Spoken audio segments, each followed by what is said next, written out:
In the cutthroat world of New York City comedy, an elite few will rise to the top.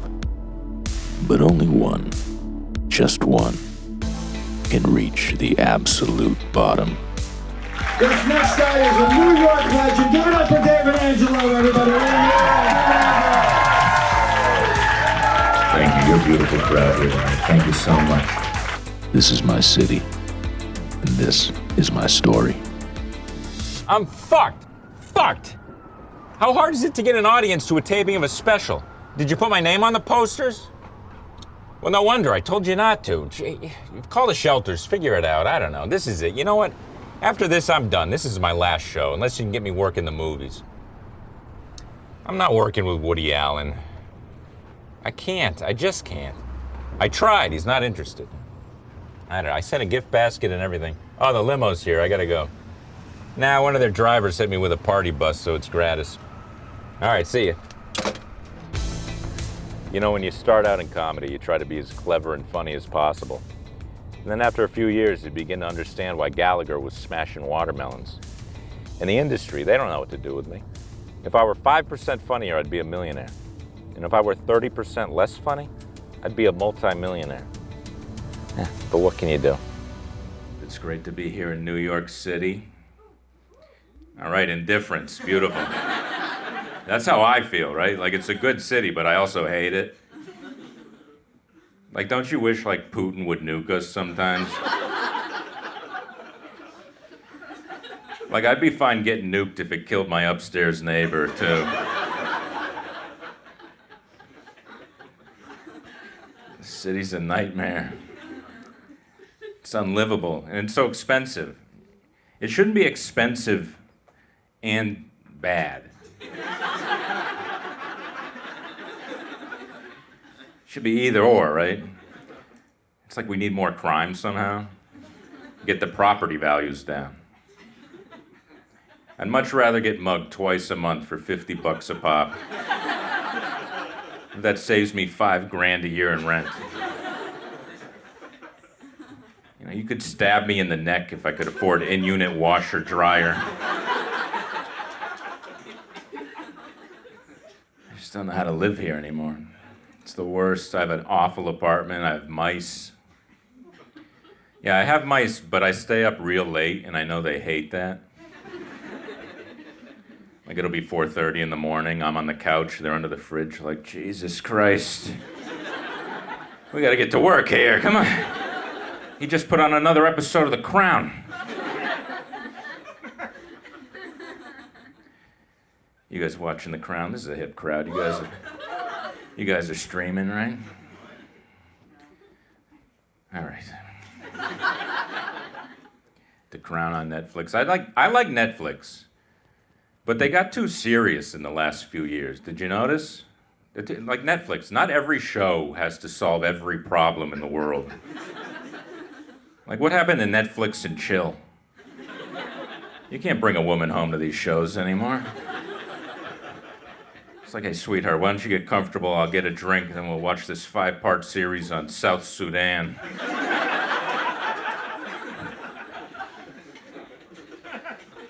It's a nightmare, Netflix. I'm not paying for it, though. We all steal passwords, right? I like stealing passwords. You ever get a password from a friend that reveals too much about their personality? You know what I'm talking about? You're like, dude, what's the Wi-Fi password? And they're like, oh, it's hug of a father 261. Really, hug of a father, okay. You know, to be honest, I would have approached my career differently had I known that Hollywood was just all sex criminals blackmailing each other. They really gloss over that at the acting workshop at the community center. Oh, it's so hard to keep going. You know, every year in show business squeezes more joy out of you until your primary influences shift from Steve Martin to Pol Pot. But you know, I guess that's just a part of aging. You know, I'm getting older. It's getting hard to, like, party as much. I don't know if you've noticed that. It's just not as fun. Physically, and also the things you do. Like, I was at a party not too long ago. Someone suggested we play Truth or Dare. You can't play Truth or Dare over 30. Nobody cares. It was like, hey, truth or dare? Dare. Okay. I dare you to drive me to the airport tomorrow. Don't be a pussy. Don't puss out.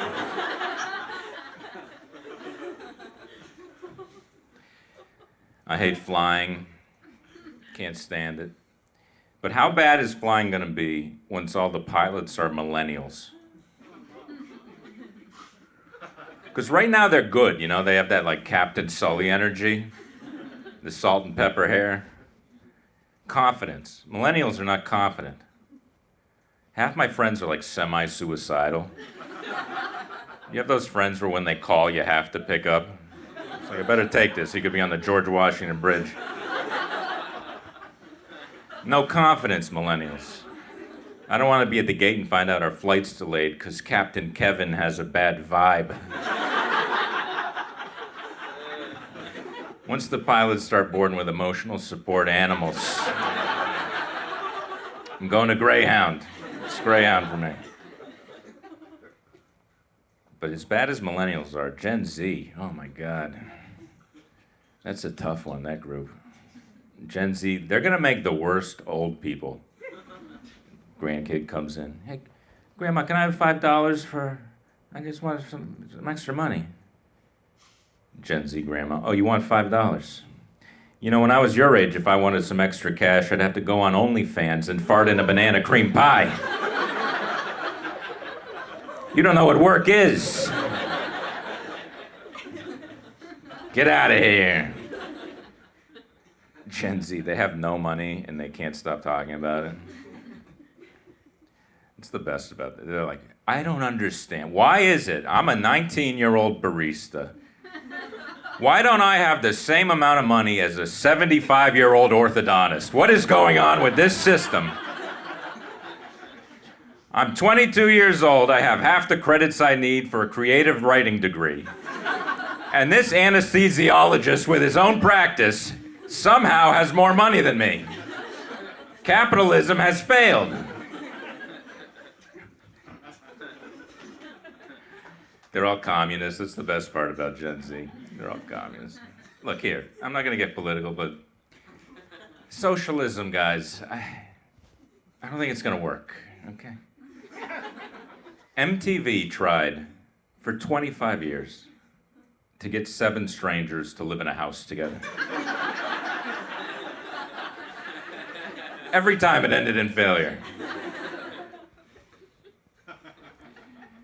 I'm not gonna do political stuff. I'm not a political comedian, though. I think it's weird when comedians do politics, right? Because we're like the dumbest people. The closest profession to this is circus clown. When's the last time you were at Ringling Brothers? And the guy's like, please direct your attention to the center ring. Chuckles would like to say a few words on global warming. You know, I may have a smile painted on my face, but these carbon levels are no laughing matter. You'll notice we carpooled here today. Thank you. This is a beautiful crowd here tonight, by the way. I just wanted to say that. This isn't the same business I started out in.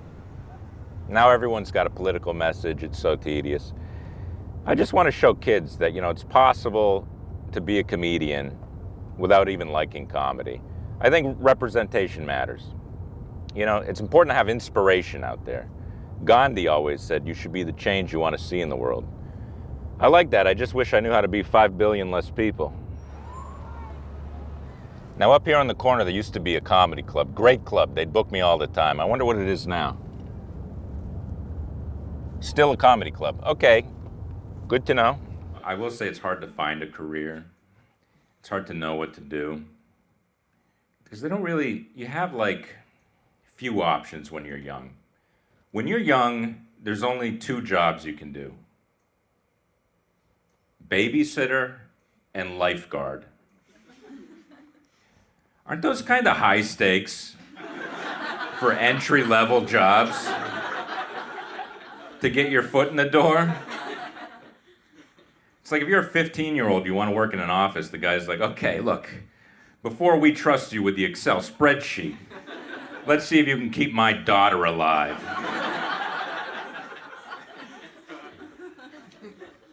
Not a lot of jobs I could do. I could never be a pharmacist. Did you know pharmacists are doctors? They have doctorates, and they work at the drugstore. Is that not a living nightmare to you? Like, how can they talk to other doctors about work? A guy at the ER, oh yeah, we delivered triplets today. Pharmacists are just like, oh yeah? Well, paper towels are on sale.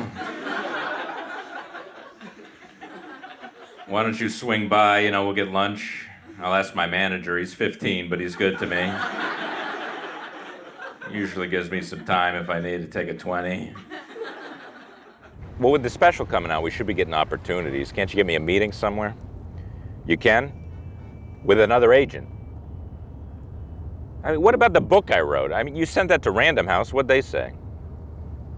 You sent it to a random house. What good is that? Agents, man. I always wanted to be a star growing up. My favorite show was The Incredible Hulk with Lou Ferrigno.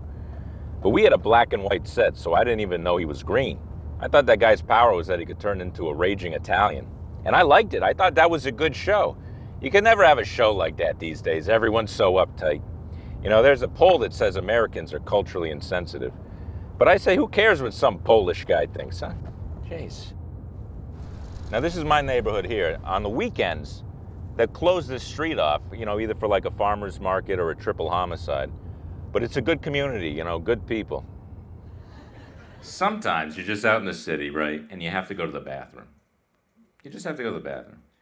I went into McDonald's recently, just had to use the bathroom. I said, excuse me, can I get the key to the restroom? And the cashier said, I'm sorry, our restroom is for customers only. I was like, are you kidding me? I'm an American in McDonald's. I spent $40,000 here. Where's Ronald? Let me talk to Ronald. Ronald knows me. Ronald knows me. I'm gonna need the key with the filthy wooden block where AIDS began. So I can go use this bathroom that looks like a woman took a pregnancy test during an earthquake. Or we're gonna have a little scene.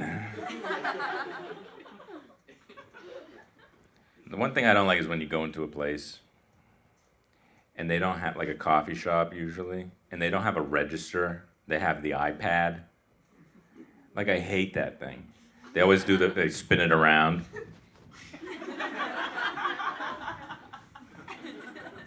Go ahead, put the tip in.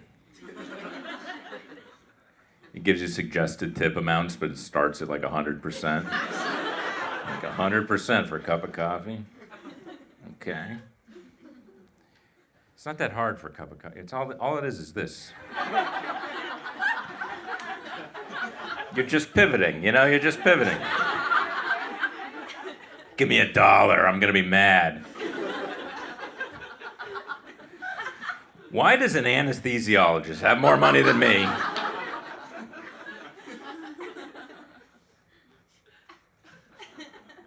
Also, like, the screen is filthy.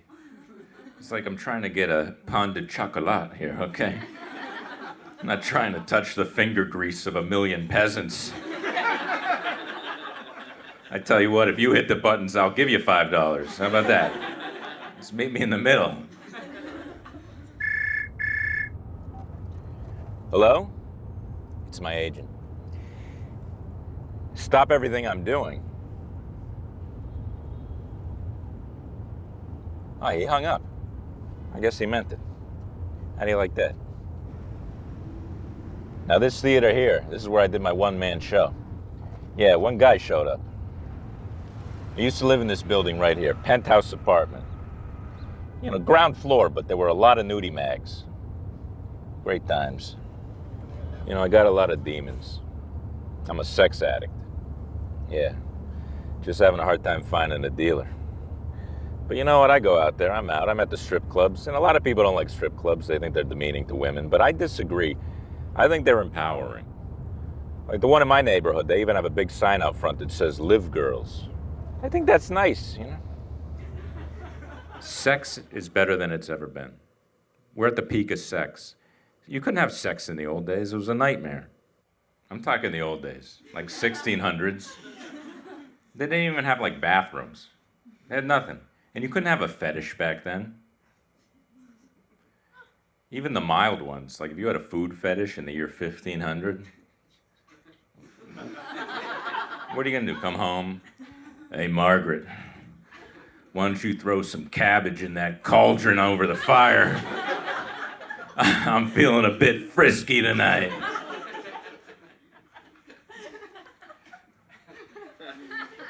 Or what if you were like a white dude in England in 1200, but you were really into Asian chicks? What would you'd just be in an unhappy marriage? You didn't know why. You'd be out in the field like something's wrong. I gotta go east. I gotta go east. That's how Marco Polo started. He was like, I'm gonna go get some cinnamon. And sex in the old days was especially bad for women. Yeah, no batteries. If a woman wanted to have a good time on her own, she'd have to get on a bicycle with a giant wheel, go down a cobblestone street. All the townsfolk would come out like, there goes that old spinster Agnes down Bond Street again. Twice a day since the longshoremen came in. Porn was bad in the old days, too. It was just Renaissance oil paintings. Kids would be like, hey, Bobby, how about after school we sneak into the Louvre? Check out those Botticellis, you know? I like Rembrandt, he does the titties real nice. There's always one kid who's into Picasso, everyone's worried about him. It's like, that's not natural, what he's doing. It's not natural. You know, sometimes I do get serious in my act and talk about life. Like just recently, my doctor told me I can't have children. Well, not my doctor, my accountant. You know, he crunched the numbers, it's not gonna work out. But those are the instances where I get vulnerable with the crowd. I'm done with Amber Alerts. Done. Opt out. I'm not finding anybody. You know, if that kid's life depends on me, he's dead. It's all over. I hate those Amber Alerts, and they're so depressing. Like, yes, there's a kid missing, but also they tell you what kind of car the guy drives. It's always better than mine. You know? It's like, Jesus Christ, Lincoln Navigator. What does this guy do for work? I'm calling the FBI like, look, I don't know where Jimmy is, but is that a lease? What's the story on the Navigator? Kids, man, I don't know. They're kind of like annoying. But at the same time, they're the best of us when you think about it. Because they have that program, Make-A-Wish Foundation. Biggest laugh of the night, me, Make-A-Wish. Mention of the Make-A-Wish Foundation. Not even a joke, just mention. Thank you, I appreciate it. Make-A-Wish Foundation is great. It's for kids. And there's an age limit, because there has to be. It's not about funding, it's just like, you know, after a certain age, someone with nothing left to lose, you don't have wishes so much as scores to settle. You're like a 47-year-old in the Make-A-Wish Foundation. You're like, okay, first things first, my neighbor's tree, that's coming down. Then I want to drive a bulldozer through a Verizon wireless store. You know, that's not as nice on the news when you see that. But yeah, kids, they're kind of out of control children. I don't know if you've noticed lately. They're kind of like bad. Like they're all wild. And it drives me nuts because it's so easy to have a good kid. It's simple. Here's all you have to, this is the secret. This is all you have to do to make sure you have a good kid. Just have the kid call the father Papa. That's it. Those kids are always good, you notice that? They're all meek and shit. They're like, Papa, can I have some oatmeal before Christmas Eve? You never have a kid like, I'm not doing my homework. I don't give a fuck what you say, Papa. No one's in jail like, Papa, I got picked up for crystal meth. Don't tell Mama, we're fucking down here in jail. You gotta get me out. Yeah, I was holding. My secret for staying humble? No success. Works like a charm, let me tell you. You know, my career, it's like a brisket, low and slow. You don't want to get too hot. Kind of fly under the radar, you know, like Flight 93. 10 years ago, I wrote myself a check for $1 million. And I said, one day I'm going to make it in show business. And yesterday, I took that check to the bank and deposited it. Obviously, it didn't clear, they froze my account, but it's a good reminder of the work I have to do. The internet's been a game changer. You know, before social media, I was struggling in obscurity. But now, thousands of people know I'm struggling. But you know something? I am one of the funniest comedians in the business right now. That's how bad things are. All right, you guys are a great crowd. Thank you so much.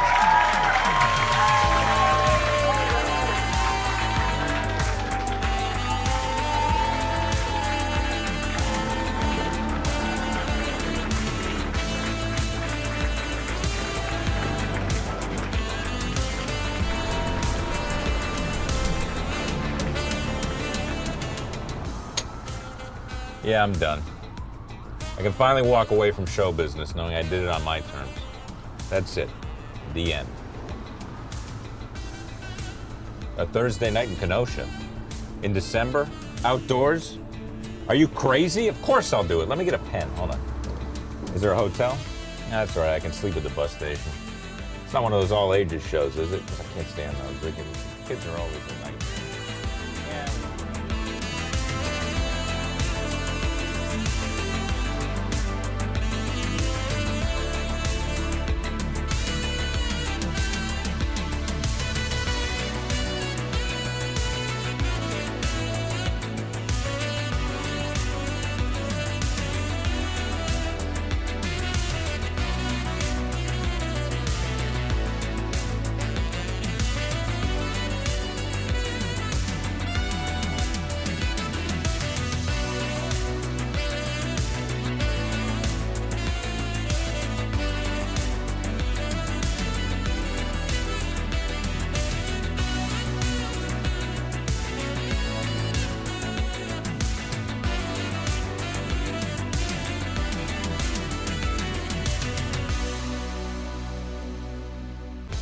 You know, I may not have friends or family, but I have my fans. And that makes me the luckiest guy in the world.